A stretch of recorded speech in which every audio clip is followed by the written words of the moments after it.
अब तक हमारे पास ये 3 मेन पॉइंट्स हुए। Loan up to 100 crore, 60% guarantee coverage, 8+ year repayment time, loans के लिए और ज्यादा टाइम पॉसिबल।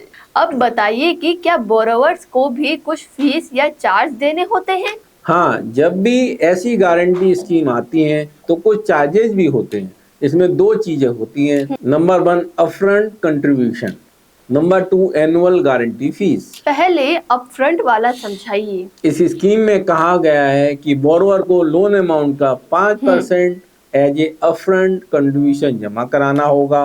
ये उसी वक्त देना होता है जब आप स्कीम के तहत गारंटी कवर के लिए अप्लाई करते हैं। मतलब अगर मैंने 10 करोड़ का लोन अप्लाई किया है तो 50 लाख पहले से लगाना होगा। बिल्कुल, 10 करोड़ का 5% मतलब 50 लाख रुपए, इसे आप एक तरह का सिक्योरिटी डिपॉजिट मान सकते हैं, जिससे ये दिखता है कि उद्यमी खुद भी प्रोजेक्ट में हिस्सा ले रहा। लेकिन ये 50 लाख कहाँ जाएगा? बैंक के पास या गवर्नमेंट के पास?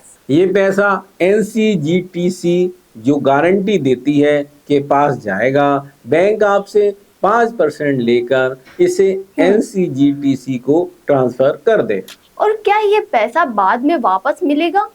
इसकी कोई क्लियर गाइडलाइन नहीं है, लेकिन संभव है कि अगर आपका लोन सही से चलता है तो ये पैसा या तो आखिरी में एडजस्ट हो जाए या कुछ हिस्सा वापस भी मिल सकता है। लेकिन अगर लोन डिफॉल्ट हुआ तो ये पैसे का यूज लॉस रिकवर करने में हो सकता है। लोन लेने से पहले बोरोवर्स को 5% अपना पैसा लगाना होगा ताकि गवर्नमेंट को भरोसा हो कि आप सीरियस हैं और आपकी भी स्किन इन द गेम है। बिल्कुल, अगर आपका पैसा लगा होता है तो बोरोवर भी लोन को लेकर ज्यादा रिस्पॉन्सिबल होता है। अब बात करते हैं गारंटी फी की, वो क्या होती है? गवर्नमेंट ने डिसाइड किया है कि पहले साल कोई एनुअल गारंटी फीस नहीं लगेगी, यानी जिस साल लोन सैंक्शन हुआ है उस फाइनेंशियल ईयर में ये बिल्कुल फ्री रहेगा। वाह, पहला साल तो जैसे ट्रायल पीरियड हो गया। हाँ, और फिर अगले 3 साल तक आउटस्टैंडिंग लोन अमाउंट पर हर साल 1.5% का चार्ज लगेगा।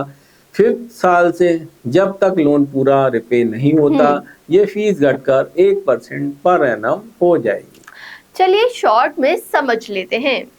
ईयर 1 0% फी यानी free, year 2, 3, 4 1.5% per year on outstanding loan, year 5 onwards 1% per year till full repayment. बिल्कुल करेक्ट। इसे एक एग्जांपल से समझते हैं। अगर मेरा 10 करोड़ का लोन है तो ईयर 1 में 0 फी, ईयर 2 में 8 करोड़ बाकी हैं, ईयर 3 में 6 करोड़ बचे, ईयर 4 में 4 करोड़ बचे और ईयर 5 में 2 करोड़ बचे।